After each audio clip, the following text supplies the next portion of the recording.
Concert depuis la reprise et la fin du confinement de la musique pour l'Impératrice. On se retrouve ensemble dans votre loge ici au Vieilles Charrues après le soundcheck, avant le concert.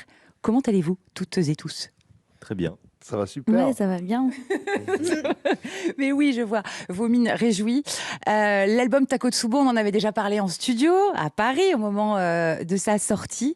C'était fin mars, la sortie de Takotsubo. Donc, 8e concert aujourd'hui, je le disais. Comment s'est passé le début de tournée, sachant qu'en plus, vous avez tout de suite vu les choses en grand. Vous êtes parti à l'étranger. Comment elles se comportent, ces chansons sur scène? Relativement bien. Après, c'est vrai qu'il y a toujours un petit moment de latence parce que les gens connaissent pas encore les morceaux, donc ils les chantent pas encore.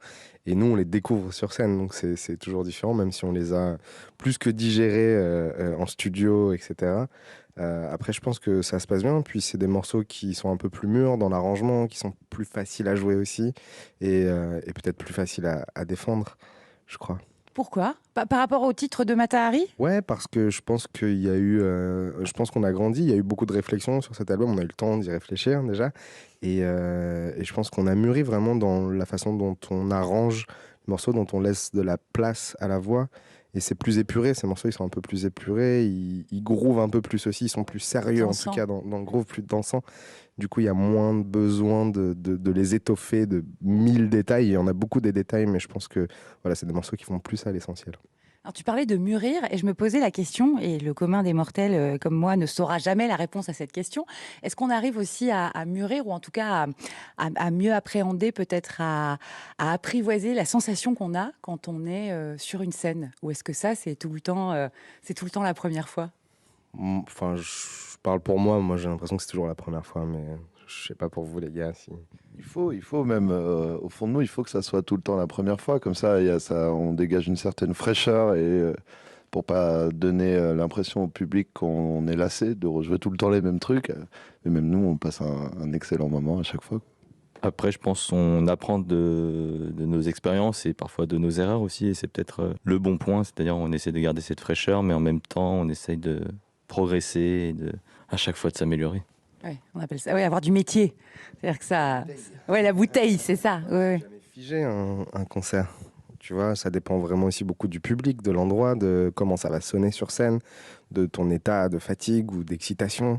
Et du coup, les morceaux vont être différents à chaque fois, je pense, en fonction du pays, en fonction de tout. Il y a tellement de paramètres qui font que voilà, chaque concert est nouveau, chaque morceau est unique dans la façon dont on va le jouer et dans la façon dont le public va le recevoir aussi. Ouais. Ma question, elle était aussi dans le sens du titre du deuxième album, donc Takotsubo, ce cœur qui littéralement explose, alors de bonheur, de malheur, de peine, de tristesse, peu importe, mais en tout cas une manifestation physique d'un truc qui est pas tangible, qui est une émotion. Est-ce qu'on ressent ça quand on monte sur scène, quand on voit les gens? Est-ce qu'on a cette sensation vraiment du cœur qui peut se déchirer en deux, quoi? Bah oui, je pense que c'est un peu le premier truc que tu ressens quand tu montes sur scène. Et surtout, je pense, après cet arrêt hyper long qu'on a eu d'un an et demi sans concert, franchement, la sensation de enfin retrouver du public, des vrais gens, sans masque en plus, parce qu'on a eu la chance de faire pas mal de concerts sans masque là. On en a fait certains masqués assis, et c'est vrai que du coup, on apprécie encore plus ceux qui sont un peu à l'ancienne. Et justement, ouais, cette sensation, elle est incroyable, et ça nous avait tellement manqué, on s'en aperçoit aujourd'hui. Ouais. Et la voix, alors, Flore, puisque tu prends la parole, quand on est sur une tournée en plus donc internationale, on disait vous avez joué déjà dans plein d'endroits, notamment une des premières dates de la tournée, c'était Saint-Pétersbourg. La première date, voilà. ouais, en fait. Donc on prend l'avion, il y a la clim. Je pense qu'avec des cotons-tiges, on doit vous faire tellement mal aux narines à chaque passage de frontière et tout. Mais on a l'habitude. En vrai, mais oui, non, mais t'as une discipline particulière ou quelque chose que tu fais pour que la voix tienne, parce qu'entre les heures de vol, la clim, etc. Et encore une fois, le corps, il avait perdu l'habitude de tout ça. C'est vrai que oui, je ressens beaucoup plus de fatigue par rapport à avant, en tout cas, où j'étais vachement plus dans le rythme et j'étais habituée. Après, on a la clim dans le tourbus aussi, en ce moment. Tout le monde s'en plaint, parce qu'il n'y a pas que moi qui suis une petite fragile. Il y en a plusieurs dans le groupe qui souffrent de la clim à fond. Mais forcément, moi, disons que je suis la plus la plus sensible de peut-être de nous six là-dessus, parce que c'est vrai que moi, si j'ai une voix fatiguée, c'est compliqué d'assurer les concerts, et je fais très attention parce que je sais que ma voix, ça peut très vite partir. Mais pour l'instant, ça va, j'ai gardé mes repères et ma voix n'est pas partie encore, donc tout va bien. Première couchée quand même. Oh oui, ouais, pas toujours, hein, ça dépend des fois. Hein, mais après, c'est vrai que pour l'instant, on n'a pas eu de chance parce qu'on a fait. Dernière levée, par contre. Non, pas toujours. Après, on a fait la plupart des concerts là sous la pluie, dans le froid. Donc c'est vrai que à ce niveau-là, on n'a pas. Pour l'instant, la tournée d'été, pour nous, c'est vraiment synonyme de boue et de pluie, quoi. Ben oui. Alors, ce qui est très chouette aussi chez vous, l'Impératrice, c'est que donc il y a Flore, plus Charles, plus Annie, plus David, plus Achille, plus Tom, tout ce monde-là sur scène. Alors que cette année, il y a pas mal d'artistes qui font des tournées, genre guitare-voix.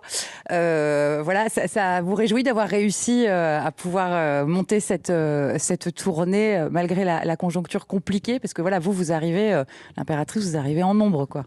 Ouais, on arrive en nombre et en même temps, c'est comme ça, c'est l'ADN du groupe. On est un groupe, c'est pas une chanteuse et des musiciens, et je pense que ça casserait tout de partir peut-être à 3 avec Flore et etc. Je pense que c'est un vrai compromis pour nous parce qu'on sait que c'est voilà, l'économie après le Covid, elle est compliquée, l'économie des concerts, elle est compliquée. Elle a déjà toujours été pour nous parce qu'on est 6, que ça nécessite un entourage particulier, des techniciens, etc.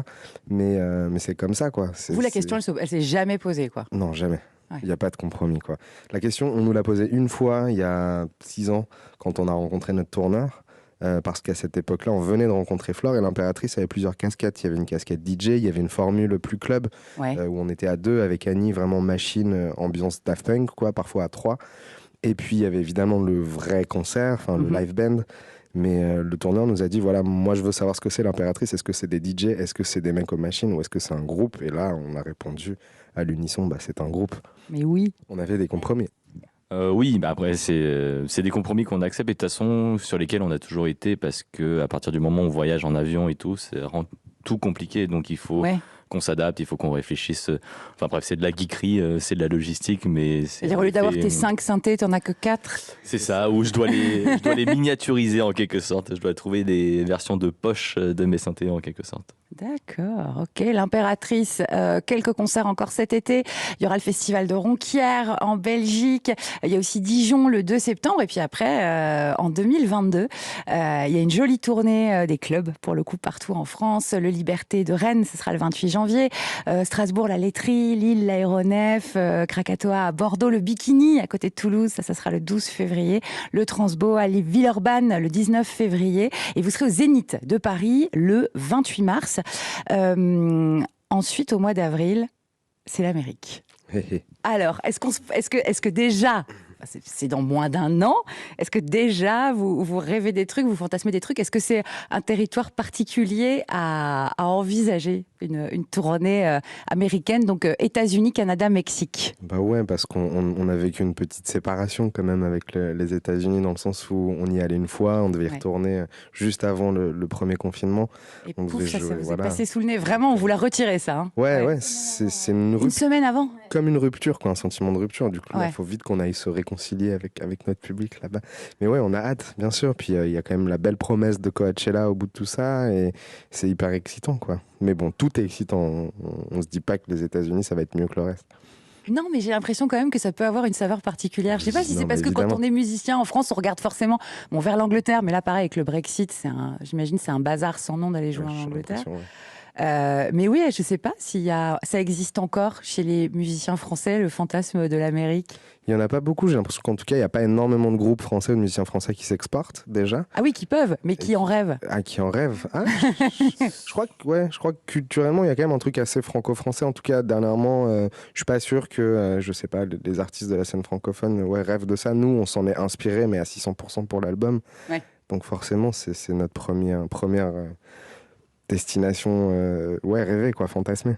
Je pense que nous, dans notre groupe, ça a toujours été un rêve que notre musique puisse parler à d'autres personnes que celles de notre propre pays. Donc, à des gens qui ne parlent pas français. Exactement, oui, de pouvoir les toucher, malgré le fait qu'ils ne comprennent pas forcément les paroles, et donc que ça soit un tout, que ça soit les paroles, la musique, et que ça soit un tout qui touche les gens à travers le monde.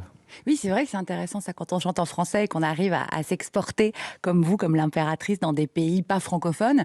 Et oui, ça dit des choses aussi de votre musique et de comment vous arrivez à faire passer les émotions. Il doit y avoir même une fierté un peu de se dire ah, ils comprennent pas, mais ils comprennent. Bah, c'est vrai, ouais, c'était même assez inattendu parce que quand on est allé aux États-Unis, donc c'était en 2019, nous on pensait qu'il y aurait quand même beaucoup de francophones dans la salle à chaque fois. Tous les expats. Et oui, c'est ça, Ouais. ce qu'on se disait. Et tant mieux, enfin, on n'était pas du tout, ça ne nous posait aucun problème. Mais en fait, on s'est aperçu pendant cette tournée que pas du tout, c'était quasiment que des anglophones en fait.